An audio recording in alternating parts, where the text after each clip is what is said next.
In 2019, governments from around the world decided to shut down parts of the economy. They became fascistic in the sense that they decided what citizen has an essential job and what citizen doesn't have an essential job. And people like myself were pointing out that this is going to have consequences down the line. And people like myself were called science deniers. Even YouTube decided to demonetize certain videos that talked about this issue.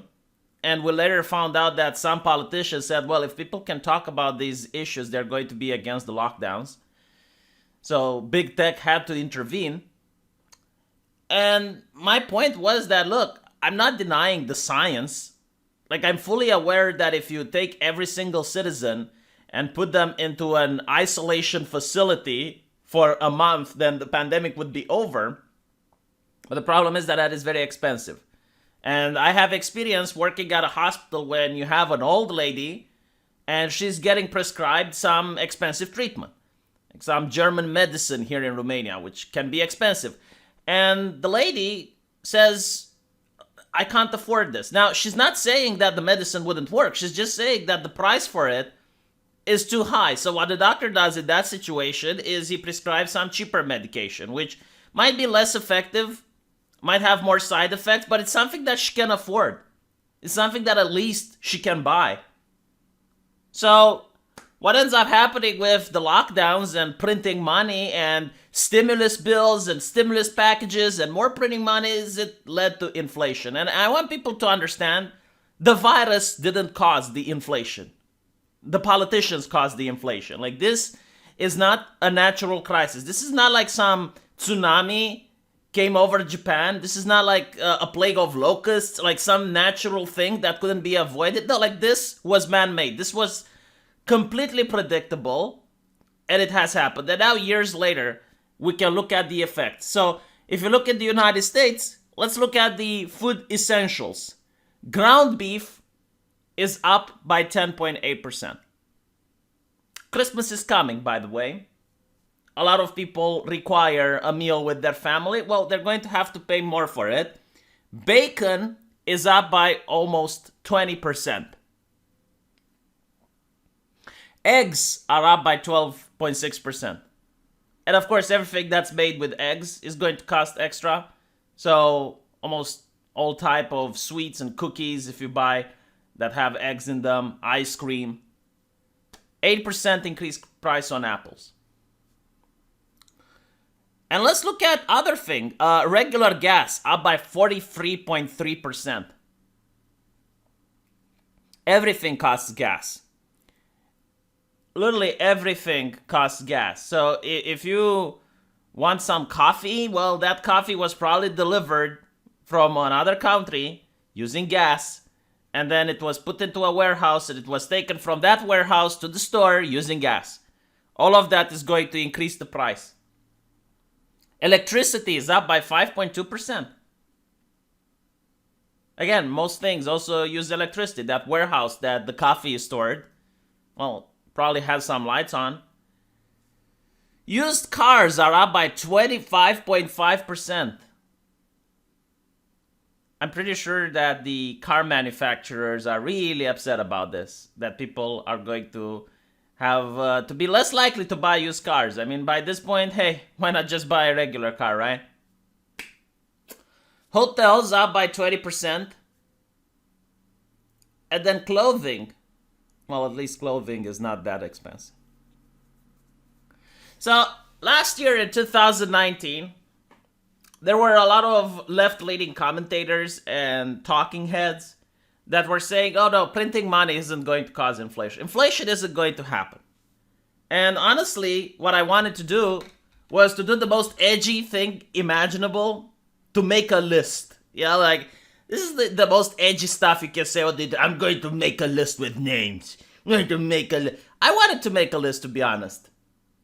Not to punish those people or anything, because I don't have any power to punish people better than me. No, but to remember the names that I should never trust ever again. Nothing that these people will say in the future should be something that I should ever trust. In fact, if a person that said that there's not going to be any inflation, or that you don't understand how the money works in the United States. Just because they're printing trillions of dollars doesn't mean they're going to be in circulation, and other nonsense like that. Those people should be the names that I remember. So when they say the grass is green, I should know that it's autumn outside. Like, I will never trust these people ever again, because those people, they want me or my family to starve. I don't know if they want to because it's legitimately their plan, or they want to because they're that dumb and stupid and they put out misinformation that's hurting people. Because all this shit is misinformation, by the way. Maybe if people were a little bit more informed, they could have took different decisions. They could have supported different policies. Like in my country, if people knew it was going to get this bad, maybe they would have supported different policies. Because I was looking on Facebook last year, and there were two groups of Romanian citizens. There were the group of Romanian citizens that still had a job, that could work from home, the IT industry, the teaching industry, so on and so forth, people who could still have a job, and they wanted the lockdowns to continue. Indefinitely, if possible. I mean, they didn't have a deadline for it. And then there were the people desperate to put food on the table that lost their jobs. You know, from the restaurant industry, from the hotel industry. And these were like really desperate. I mean, these were people who had nothing left to lose. They were just shocked that they can't feed their family anymore. Right? So you had these two groups of people. Now, I was telling the first group of people, it's like, listen, okay, you might be happy that you have a job and you're happy that the government is keeping you safe, but it's going to come a time when you'll have to pay the bill. You will have to pay for these things. You can't just print money. Because that's what they were saying. Oh, don't worry, the government will take care of the people that are unemployed. These people don't understand how an economy functions. And now, they're going to also have to pay money. They're going to have to cough out. I don't think the inflation is stopping here. Because the same people that said there was no inflation are saying, oh no, it's going to stop. I don't believe those people anymore. If they say that the inflation is going to stop, I think it's going to skyrocket. Let's see if I'm wrong. You know, like put my name on a list if you think that I'm going to be wrong. But I think it's going to get worse. And I'm really shocked. You know, I'm looking at my family, especially my parents. They used to be able to pay the bills and buy food every month and have even some money left over. And if they felt really cheeky, they could even go to a holiday. Now, they don't have money from going from one month to another month. That's how bad inflation is here in Romania, because what's happening in America is happening all over the world. So my advice to you guys, especially now that the holidays are coming, ask your family, especially the elderly. Ask your grandmother, ask your grandfather if they have enough money, because I'm telling you from personal experience, at least here in Romania, a lot of elderly are too prideful to ask for help. So they will financially struggle, but they will not try to quote-unquote burden the children. So you need to pressure them on them. You need to ask them, because they might need help. And if you know that they are stubborn and they would never admit that they need help, then go and buy them stuff yourself. Just do some shopping for them and deliver it to them at the beginning of the month. Doesn't have to be a lot, but it might make the difference between paycheck to paycheck. And it's going to get worse. But hey, at least if we can save one life, right? I mean, I hope that life was saved. What can I say? And I hope that this isn't going to affect other people's lives. I hope that no one is going to lose their home over this. I hope that no one is going to end up in the impossibility of paying their bank loans over this. I hope that people will be able to pay their gas bills over this. Yes, I hope that this isn't going to affect anyone, right? Because the people on Twitter were definitely saying that the economy is not as important as human lives. Yes, I hope this doesn't change a single life. So that's a little bit of a rant that I wanted to say, because I'm a little bit upset. I don't like being the person that goes, I told you so. Especially now when it comes to this. But unfortunately, it is what it is. It's going to be really interesting to see what politicians people support the next elections. Because, hey, at least you don't have a politician that puts mean tweets on Twitter, right? The social issues were the most important. Yes, the social issues are the pivotal. Not the economical issues that affect everyone. No, like the social issues, the concepts and the ideology that is someone out there and it's like, okay, let's talk about the first female 5-star admiral and shit that really affects the entire nation, but let's not talk about the things that are actually affecting you and your family. And by the way, I want to stop using the word left-leaning from now on as much as I can. Because let's be honest, you look at these people and they flap their gums. That's what they do. They go blah, blah, blah, blah, blah, like Greta Thunberg. Blah, blah, blah, blah, blah. That's what they do. Blah, blah, blah. But when you look at the consequences of their actions and the direct result of their policies, the richest 1% now owns half the world's wealth.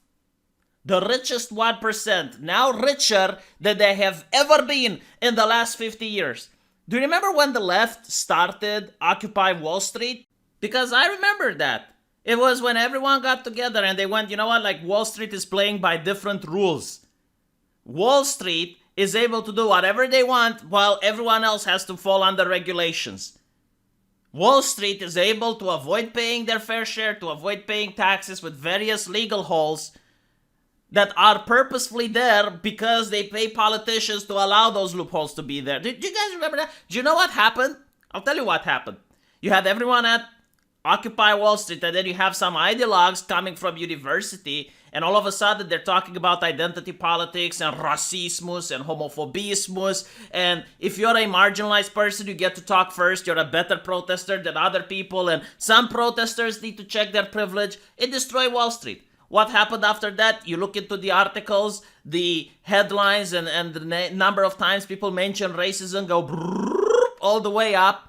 And now the richest 1% owns more than half of the world's wealth. And they're the same ones that are supporting all of the progressive nonsense. They're the same ones that are supporting the social issues that doesn't affect anyone. But they distract everyone from the economic issues that do affect people. Like take BlackRock, for instance. They're going to invest trillions of dollars into corporations that promote ESG scores. In other words, stakeholder capitalism. In other words, woke shit. That's what an ESG score is. It's like how woke a company is. Are you woke? Oh, you get money from BlackRock. And other hedge funds do the same. So they want to wokeify all of the companies to promote social issues that distract people from getting together, banding together, and occupying that Wall Street.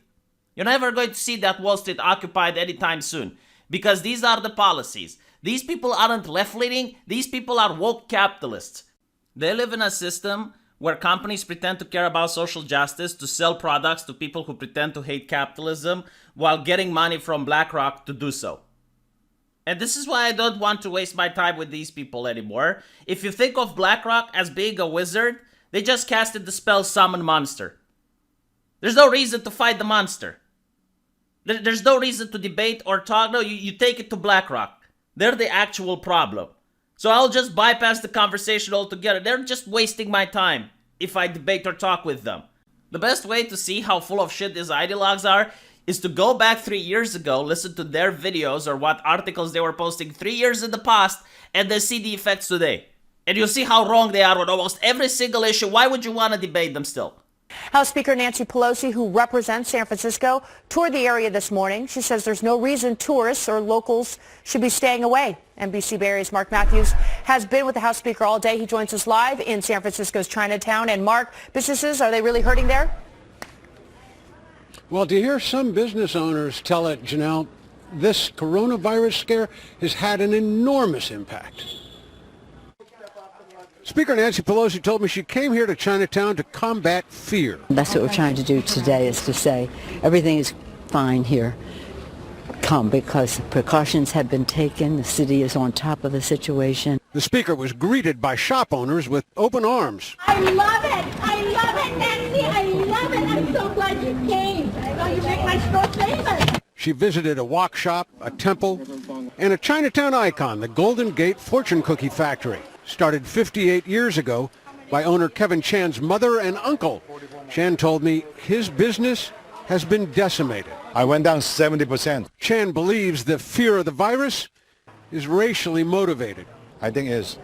Because even when I walk out, I cough a little bit, my throat is itchy. They look at me, oh, like this. Scary. As Pelosi walked from the cookie factory to lunch at a dim sum restaurant, she hugged friends, waved to onlookers, and downplayed the racism issue, saying she understands people are concerned about China. But that shouldn't be carried over to Chinatown and San Francisco. I hope that it's not that, but all I can say is I'm here. We feel safe and sound, so many of us coming here. Nancy Pelosi went on to say that she is concerned that the president's budget proposal cuts 19% from the Centers for Disease Control. The president in India today said that the coronavirus is under control in the United States.